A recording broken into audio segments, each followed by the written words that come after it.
বোঝানোর ক্যাপাবিলিটিটা দেখে মানে একজন আমাকে বলেছিল যে আপনি যদি দালাল হতেন তাহলে হয়তো তুই করে মাঝখানে কথা বলে দেন না, আমার সব গুলি যায়।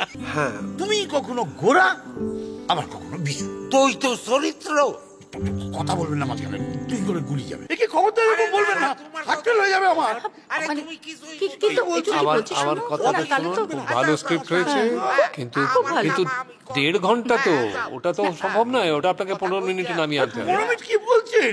আমার একটা অমস্তিষ্ক 1.5 ঘন্টা, সেটা কি করে তুই করে আমার 15 মিনিট হয়ে যাবে? না তাহলে অন্যরা পারফর্ম করতে পারবে না। না মানে আপনাকে তুই করে কিছু করতে হবে না। আমি এটা খুবই অন্যায় হচ্ছে, তুমি বোঝাও তো। এটা কিন্তু তুমি ঠিক করছো না নরেন্দ্র।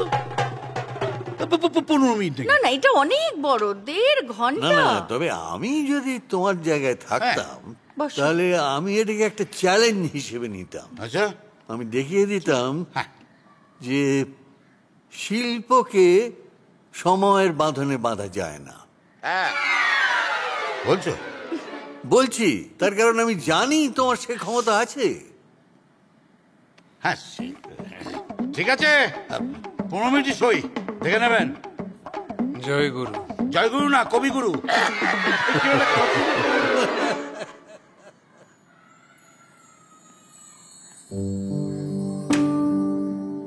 এসে গেছো? এসো এসো এসো এসো এসো, বসো বসো বসো। আমরা এখানে প্রত্যেকবার 25শে বৈশাখটা না খুব বড় করে ধুমধাম করে পালন করি, তো এই নিয়েই আলোচনা হচ্ছে যে 25শে বৈশাখে কি করা হবে। আমার মনে হয় যে সেটা ওনাকেই জিজ্ঞেস করা উচিত, কারণ ওনার মতামতটা অনেক ভালো হবে। আফটার অল অক্সফোর্ড না হলেও রবি ঠাকুরকে নিয়ে মতামত দেবার মতো ধৃষ্টতা আমার কোনোদিনই হতো না। তাই এদের যখন কেউই মতামত দিতে চাইছেন না, তখন ইন্দ্র তুমি না হয় বলো। আচ্ছা, আমার মনে হয় যদি আমরা নবকৃষ্ণের পথে হাঁটি তাহলে কেমন হয়? মানে যেমন আর কি, আমরা যদি রবীন্দ্রনাথের কিছু চরিত্র বেছে নিই আর তারপর ওনাদের নিয়ে কিছু একটা। ও ব্রিলিয়ান্ট, খুব ভালো, সত্যি এবার তাই হোক তাহলে। আর তাহলে আমি আমার মেয়েটিকেও ডাকি। মেয়ে?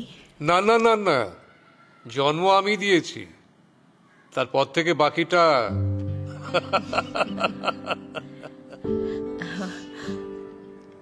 তাহলে কিন্তু আমারও একটা প্রস্তাব আছে। আমার ভাই, মানে স্বর্গত ভাই জ্যোতিশঙ্কর, তার ছেলে আকাশ, ও কলেজে অনেক থিয়েটার করেছে। এখন অবশ্যই আমি ঠিক জানি না কতটা কি করে, তো ওকে কি ডাকা যায়?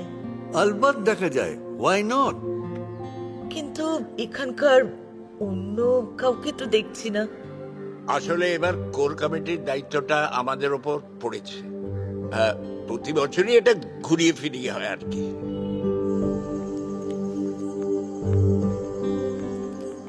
কাকে চাই? লাবণ্য দত্ত। আকাশ? হ্যাঁ। আচ্ছা, আমি নরেন্দ্র। আলাপ করিয়ে দিই, আমার মেয়ে কুহু, আকাশ। এসো, চলে এসো।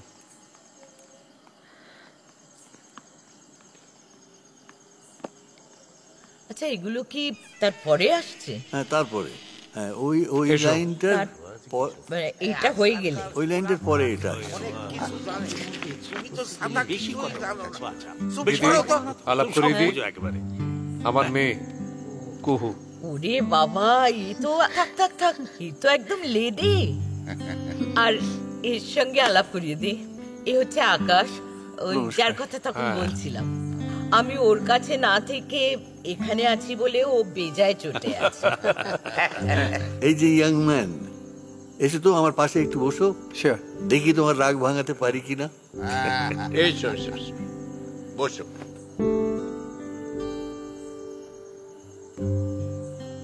আচ্ছা,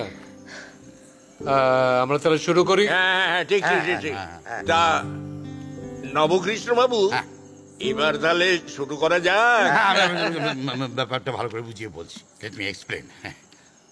আসলে মানে আমার এই বোঝানোর কেপেবিলিটিটা দেখে মানে একজন আমাকে বলেছিল যে আপনি যদি দালাল হতেন তাহলে হয়তো এই যে তুই করে মাঝখানে কথা বলে দেন না, আমার সব ভুলে যায়। এই বাঙালিদের এইটি সমস্যা। আচ্ছা, কাজের কথাটা বলেনি, কাজের কথাটা। একজন শিল্পীর মনের ভাব প্রকাশ করার আগে তাকে আটকে দেওয়াটা মোটেই কাজের কথা নয় নরেন্দ্র। হ্যাঁ, বলুন তো। সরি সরি আরে সরি, আমি 1 মিনিট আসছি। Hello, hi Richard, how are you? বুঝতে পারছো? হ্যাঁ, তুমি কখনো গোরা আবার কখনো বিশু। তুই তো চরিত্র। কথা বলবেন না মাঝখানে, তুই করে গুলি যাবে। আরে কুহু এই সুচরিতা, এই নন্দিনী, বুঝে গেল? Very happy I'm back home. কি মুশকিল, আমি তো বহুকাল স্টেজে দাঁড়াইনি পর্যন্ত, কি করে হবে?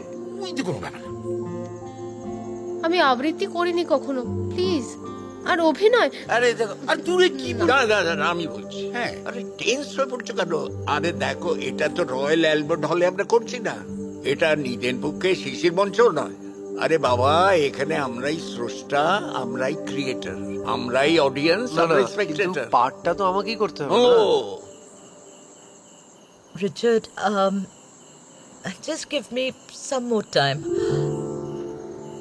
Okay, I'll let you know. Yeah, okay. Yes. Okay, bye. Bye.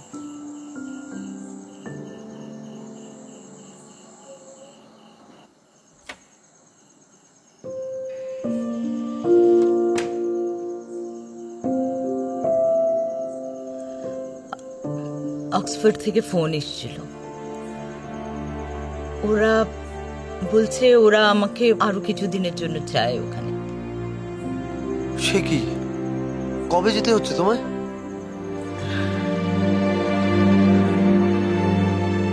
পঁচিশে, বৈশাখের দিন।